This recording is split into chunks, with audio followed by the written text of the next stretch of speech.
Hello, everyone, and welcome back. We are here with Kendra Toothill. Hello, Kendra. Hello. So glad to have you on Inspirational Interviews. So this is our amazing interview that I've been talking about for, I guess, the past week, encouraging you all to show up here. So we are going live using StreamYard. If you can give us your or permission to see your name, that's awesome. And you can type in questions in the chat and participate in this conversation in your own way. And we're diving into scars today. So let's just start with hearing a little bit about who you are and what you do in kind of the overview sense. Sure. Thanks for having me, Hannah. It's really nice to be in your group. I had been in your group for a few months now, and it's such a nice community. So thanks for having me.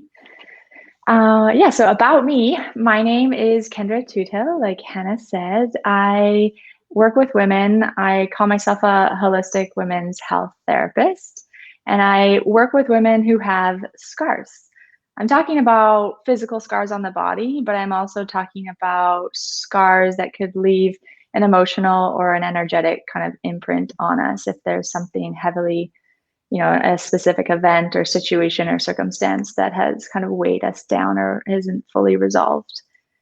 So I've been working in this way with women in particular over the past few years, but I've been a clinical therapist for almost a decade now. My background is I have a science degree. And so my background is primarily, I started out working in athletics, working with, I'm Canadian. So I did the typical Canadian ice hockey in the winter, rugby in the summer, and I worked at a high school. And I found that I was not really reaching people at a very impactful depth. Like I was just band-aiding them.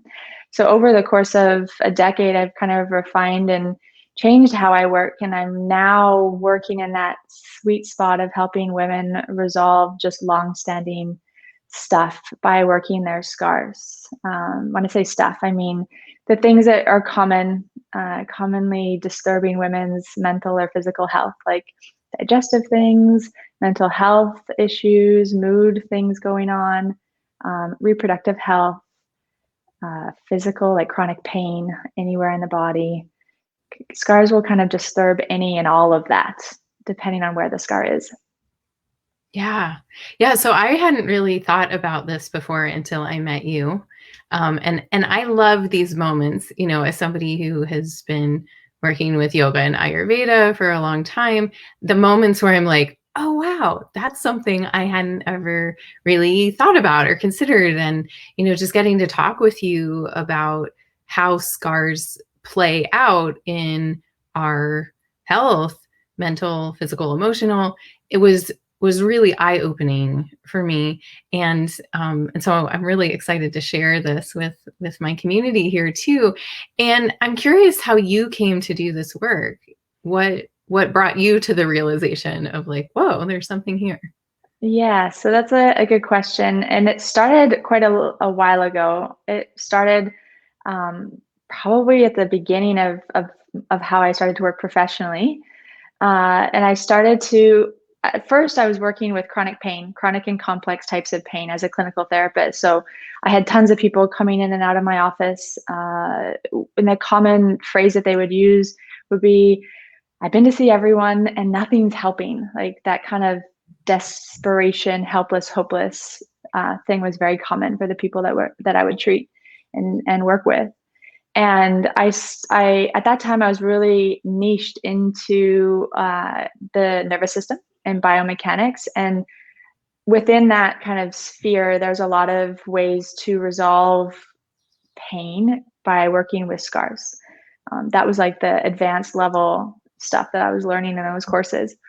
And I just started to stumble upon the fact that, whoa, this scar work is like really helping, like really transformative and very quick to, for the people that I was working with, for them to recognize like, this is really making an impact, like it's making my pain go down, or it's helping my digestion, or I'm feeling more in control of my body or my situation. I feel less like frantic. So it was really just the beginning of that, probably 8 or 9 years ago. that I started to stumble upon this. And then I have over time refined how I work with scars and kind of made it my own. So I have my own system now that I call Scars Reigniting Your Feminine system, which involves like direct touching and manipulation of the scars, which has a whole kind of progressional series that we do. And then we want to also work the scar in an indirect way, which is just as important by doing stuff like breath work and really precise types of movement. But it was really kind of a fluky thing that I stumbled upon. I was learning all of this really cool, fancy dancy stuff about the nervous system, and there was like this one little piece about scars. And then I just was kind of rolling with what people were telling me. And because of the volume of people that I was seeing, I was really able to like get a sense of, oh yeah, this is a big deal. And so that's how I started. It wasn't like I was oriented into scars and had like set it on a mission to just work with scars. I just kind of slowly uncovered the impact of the scars by working with so many people and just listening to them and the positive benefits that they were having.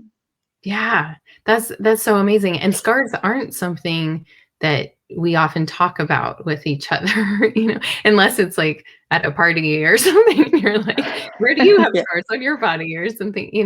But I would say, as part of the human experience, most of us have scars. We have different injuries and or surgeries or things that we either choose to do or that happen, and that affect this container of skin and fascia, and that we don't really think about, well, how does that healing process, then we just think like once the scar shows up, then it's done, right? Yeah. End Yeah. of conversation. Yeah. Yeah. So, Yeah. yeah, it's really powerful. Will you talk a little bit about some of the common scars that you see, or like, because you're talking to people more about scars than probably anybody else is. Like, Yeah. what are Yeah. some common scars that Um, you I can totally go into that. I was just going to say, make a little joke. When I used to do a lot of in-person stuff before COVID and everything kind of exploded, I would joke that I would groom all my clients like a monkey and like look through their body at all the different types of scars. I'm like, what is that scar? And kind of lovingly grill them about it, because a lot of people get a scar from a surgery or an accident, and they forget about it. And that's a really important kind of look in to see how far we've avoided and like dissociated from those events in our life. So women in particular, we have the three main areas, or maybe like four main areas in a woman's body that we get scars is in our neck, particular thyroid. So women have a tendency to have more thyroid issues like autoimmune, hyperthyroid stuff. So that is an area that I'm always interested in for women. Then there's also an area of breast reconstruction, augmentation, any type of lump removal, biopsies, those count. So when I say scars, I'm talking about the obvious. Like we think of a scar and we think of a long, like a C-section scar, for example, but a puncture into the body also counts because it's an invasive thing that happens and there's usually an emotion and a story behind that as well, which I'll maybe touch on in a moment. So breasts would be the second spot. And then the third is the abdomen. So the abdomen can be the obvious, like C-section, hysterectomy, organ removal, like appendix, gallbladder. Depending on the age of the woman, it's quite a normal thing to have your gallbladder removed or your appendix removed. And we know Not good. it's not the best plan. And unfortunately, even now, like we're in 2021, and one of the best things that they're doing in Western modern science for women who have endometriosis is they're just taking it all out. So we're not that far down the road as far as developing something alternative that's more available. And then the fourth place is pelvic floor. So episiotomies that happen during birth and any other kind of scarring that may happen there. That could just include a smack on the tailbone, like a really good hit to the tailbone that just stays there. That also impacts. So those are my 4 kind of spots. And the fifth is not necessarily a woman's area, but anything on the head is a big deal as well. So all of those are along the midline. And anytime we have a scar on the midline, it is something we want to address. Also, I'm talking about like the front of the body there and all those examples, but scars in the back, like any kind of low back, a lot of us have had like discectomies or like lumbar fusions, cervical fusions, all those also count. I'm talking like there's a really high important priority thing with midline scars that Mm. need to be addressed. Mm. So will you tell us a little bit about how you work with scars? Yeah. What does So that mean? yeah, how do we do this? So when I first start talking about scars, there's a lot of kind of confusion around like how could this be impacting me and like what is the big deal with scars. And then after I share a little bit of information, most people, especially women, will be like, oh yeah, that makes a lot of sense. That I could see that being a big deal. So how I always explain scars is I start in like the physical body, because that's really easy for us to understand. And that is actually one of the benefits of working with the scar physically, because it gives us an access point to things that are less physical in nature. Like I went through a really horrible divorce, for example, and that's still impacting me in some way. Those things are a lot harder to access, and scars can give us that direct access point, because maybe an injury happened around the time of that divorce, and that becomes like our way to kind of connect in with that emotional or energetic energy. So when I start talking about scars in the physical way, I try to make it really easy for us to understand, and I give the example of little wads of gum or Spider-Man's web as being like the visual for looking at scars. So if we take an abdominal scar as an example, let's take a C-section or a hysterectomy, as those are probably the most common that women have. The scar, obviously, the incision goes all the way through all the layers of the body, not just the muscle, but also, like you had said, the fascia and all the layers to get to the deep part of us, to our uterus. And that is obviously impactful, and we want to think about that when we're rehabbing and getting those muscles to function again. Because when you have a scar there, they don't function as they should. Mm. They usually never go back to their normal function until you address the scar, and then they just come right back. So women who have C-section or hysterectomy scars are usually very likely to be more into things like Pilates or things where they're stabilizing their core, and maybe less likely into stuff like yoga, because it involves a lot of twists. And so if those muscles are not fully back to how they should function, any kind of like excessive movement in the low back feels vulnerable to women. Mm. So that's one piece that we want to think about, the scars, but when we're the muscles rather. But when we're thinking about the incision, the body does not want to have an infection, because when there's an infection, it's like all hands on deck to fight that infection. We've all felt what it feels like when we're sick or have the flu. Everything, we're tired, we don't really want to eat, we don't have energy to do simple things. So our whole body is impacted by a sickness. And so when we have a huge scar, our body goes, oh my gosh, you got to close that up. Like you got to close that incision up. And the body will do it very quickly and in a very irregular kind of fashion, which is why I want you to have the visual of wads of gum or Spider-Man's web. Because everything else in the body, like tendons, ligaments, muscle, is all in this very organized fashion, like a lot of striated tissue organization. But scars are just like, yeah, just all over the place. And so that starts to bury itself deep into the body. And what the body will requires is so that scar or that incision, that wound, does not open while you are coming back to full function. So in the abdomen, for example, you need to be twisting. You need to be like, reaching behind you, going up to the top cupboard, going to the bathroom, filling up your gut with food. And so the scar needs to make sure that it's kind of got it for every one of those vectors. And as it kind of closes itself down through all those various vectors, it's going to try to stabilize itself onto something that is hard so that it can continue to heal and really kind of solidify.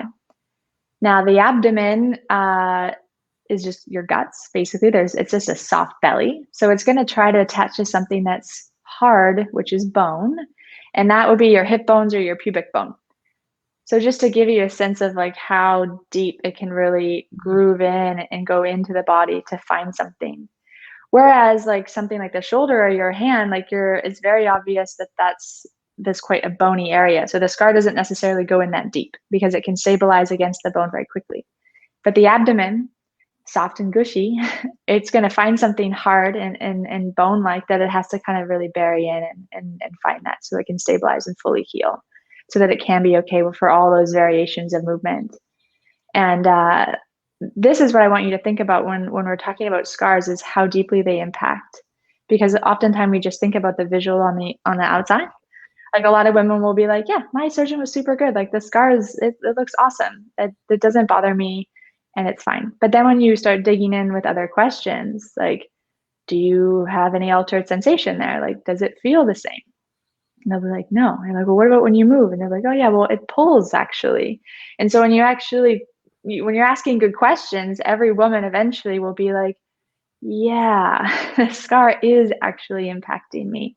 And maybe they haven't linked everything together. Like maybe since they had the C-section or the abdominal scar, their digestion has been off or their energy has plummeted. They just haven't felt the same. Or their bladder is impacted. They haven't been able to, their bladder, whenever they have to go to the bathroom, they got to go right away. They've lost that like holding capacity. So there's a lot of things that go on in that physical sense with the scar. Then there's all the emotion that kind of comes around it because every scar has a story. And that's also a big deal. So I always ask women, what's the emotion before the event, like before the C-section, for example, during, and then after? And you'll commonly find 3 different kind of states or moods, especially after. Like most women feel really uncomfortable looking at themselves in the mirror after, or they feel like there's a self-confidence issue. Or if it was an emergency C-section and they had planned to have a vaginal birth, there's a sense of like, I didn't get to go through that female process, that birthing process that I wanted to. So there's all this, Or a there's tons of failure. stuff. Yeah, Women absolutely. just feel like they failed. And that's really Yeah, absolutely. hard. So there's everything that I address and think about. And when we say and like talk about it like this, you're like, yeah, of course that would be impactful on a woman. But nobody has really connected those dots. And so I want to bring this information out and kind of bridge that gap so women do understand that the scar is a big deal. Whether you've had your scar for a week or sometimes 5, 6 decades. I've worked with women in their like 90s who had C-sections or like bladder surgeries, and you still receive the benefit from doing it. It's never too late, which is another important part of the message that I want to offer. Mm. So powerful. Oh my gosh. I hope Yeah. all of you watching are just like, yeah, hello. This is important. Yeah. Kelly just wrote in and said, are there any recommendations you can shed light on when someone has a scar that is tender to the touch to the point you duck away when someone is about to brush up on it? Yeah, that's a very good question and very common. And I always offer, so I have been giving educational videos about all these different scars. And whether you have a scar on your forehead or your arm or one of those more sensitive areas that I spoke about that are common in women, there's a first step that you would want to do. And I say this as a have to do it every time step. It's super important. And this speaks to Kelly's point because we don't acknowledge the importance of the scar. And so this first step helps us to acknowledge that. And what we want to do for that particular question, and then just any scar, is you want to do 2 different things. You want to set yourself up in like a quiet place, maybe in your bedroom or somewhere where you feel most comfortable. Sit down or lay down and you want to contact the scar. So I'll imagine that I have a scar just like right here on my chest. So if I just contact my scar, meaning I'm touching my body, meaning I'm meaningfully connecting with myself. The sense of touch is something really valuable that we don't tap into that much anymore. But you want to touch your body, close your eyes, and find information about two different qualities. The first one is the physical. What does it feel like under your fingers? Meaning, like, does it feel ropey? Is there altered sensation? Is there like really like hypersensitivity or numbness? They'll potentially be both. What does it actually feel like physically? Can you like make contact and get a sense of that as a beginning place? And then the second point is the energetic component. We want to know, this is a really important point. We want to know, or at least touch into, get a little bit clear on what kind of emotion is in there. Like what kind of energy is kind of stuck and stagnant in there. What does it mean to you now? What did the event mean to you then? How have you changed or moved your life in regard to this scar? There's a lot of things, depending on the woman, depending on the scar, that comes up for this. And this is so important because you'll get a really important view into how impactful this scar is. In this step across the board, when I offer it to women, they will write in saying like, I had no idea that this was that this was happening, that I was holding on to this, or that this was still there. It's so impactful. And so to Kelly's point about it being like sensitive to the touch, or there's aversion, most women have an aversion to their scar. Most women don't even like look at at themselves in the mirror, or they'll feel badly every time they do see it in the mirror. And there's a repulsion, an immediate away from their body, away from who they are. And so we want to nicely, respectfully, and like in an honoring kind of way, just touch into that and see how impactful that scar is, so that we can know like what we're doing, like what is the depth of this scar, like how can we actually begin this process and what may be in there, because it can be shocking and surprising what's in the scar. So many women have beautiful, wonderful stories that they had no idea, and that gave them a look in and a direction on where to start. So I hope that answers Kelly's question and just gives a good start for anyone else. Yeah, a good start. So is that going to be the starting place point? Yeah, that would be like the biggest thing to do, because then you know what you're dealing with, so to speak. If you skip that step, you may catch yourself off guard. Some women will like go to town on a scar, like maybe they'll be moving it and starting to like rub on it and trying to change it. And in my opinion, that's kind of missing the point. Like you've skipped a bunch of steps, and you want to really bring yourself that in close. You want to feel connected to what you're doing in a physical and in an energetic way. So knowing where you're beginning is so important, so that you can watch yourself progress along the way.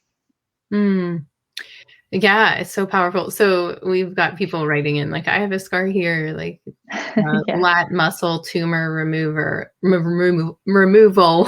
or a third eye scar over the third eye. And it makes us think about like, where do we have scars? Like I have one on my arm that is from when I was a baby. Like I only know the story of the scar because my parents told it to me. Like, I don't know. I fell, when I was a kid, like little itty bitty before memory. So we have these stories and these places in our bodies that are affected. And we're just like, okay, this is part of me now, go on. But as you pointed out, often a rejected part of us, like, oh, that part of me is now flawed or not acceptable or damaged or whatever it is. And I think it's so healing for us to look at what if we change the story and learn to work with the scars. So we are running out of time, but I know you are doing a scar. Sorry about that. I know you are doing a scar series right now in your Facebook group. Do you want to tell folks about that, and they can jump over there and learn? Yeah, absolutely. Yeah, thanks for that. Yeah. So I have, like Hannah said, a scar series that I've just started because I just had to start. There were so many questions coming in. And what it is, and everyone in the group is welcome to come in. My Facebook group is called the Radiantly Alive Woman. And I have at the top of my Facebook group a board and the announcement board that says, if you just write down the scar that you're interested in, it could be the scar that's over your third eye, in the lat, or on your toe. It doesn't matter where it is, but I will go one by one through these scars and give you a sense of the physical component, like how it could be weighing down your physical body, helping you connect those dots. Things to consider and think about as far as your energy and your emotion, and how it could be impacting your energy body, and then how to start, like what's a preliminary start on top of what I had just said. So for example, I did a thyroid scar, a thyroid removal scar, and a C-section last week. And the suggestion on where to start was completely different. So if anyone wanted to write in about the scars that you had just mentioned, I will go through them, and I do that live twice a week at 12 o'clock Pacific time, and I'm just knocking them out to help women understand, the impact and what they can do to just begin. Great. Yeah. And then also want to say that if you want to go more in depth into this work, you can work with Kendra to do that. Absolutely. Too. Yeah. Absolutely. So, we're going to wrap up. Oh, one more question. If you have many scars, how do you pick where to start? Yeah, that's a good question. Someone actually has asked me that in my group, and I'm going to go live on that idea in 2 weeks, I had promised. So what, in short, like in summary, just what you want to think about is I have 10 top priority areas that if you have scars on any of these 10, they're going to take priority in your interest of where to go first. The other kind of flip side of that, if you know a scar is super impactful, like that there's some stuff there and you want to work that out, but you can feel like when you start talking about it or thinking about it, it makes you feel like a bit raw or like tender. You can feel that emotionality like rising right away. It may not be the best one to go after because it may just like be a bit too overwhelming as a place to start. So there is a kind of a thought process and a way to go about it. But yeah, most women have more than one scar, and you want to ease yourself into the scar work and really recognize that it is very healing. And so you can go after the big mama, or you can choose something that's a little bit of a nicer glide into the work, and then head towards that one over time. So that's not the best, most clear example, but I'm going to go live on that topic and really just kind of expand that out so women know where to start and how to begin. Great. And we'll post the link to your Facebook group with this interview, the Radiantly Alive Woman, so you all can go check it out. Well, thank you so much, Kendra. I know you have another appointment right now, so we're going to let you go. Thanks for making time to talk with me today and to share with this group, and such beneficial information. And thank you for the amazing work you're doing in the world. Yeah, thank you so much for having me. I very much appreciate it. It's been really great. Yeah, awesome. So, and I'm sure you can check back at another time too and see questions that folks have come in. So absolutely, I will. All right, well, take care. Have a good rest of your day. All right, bye.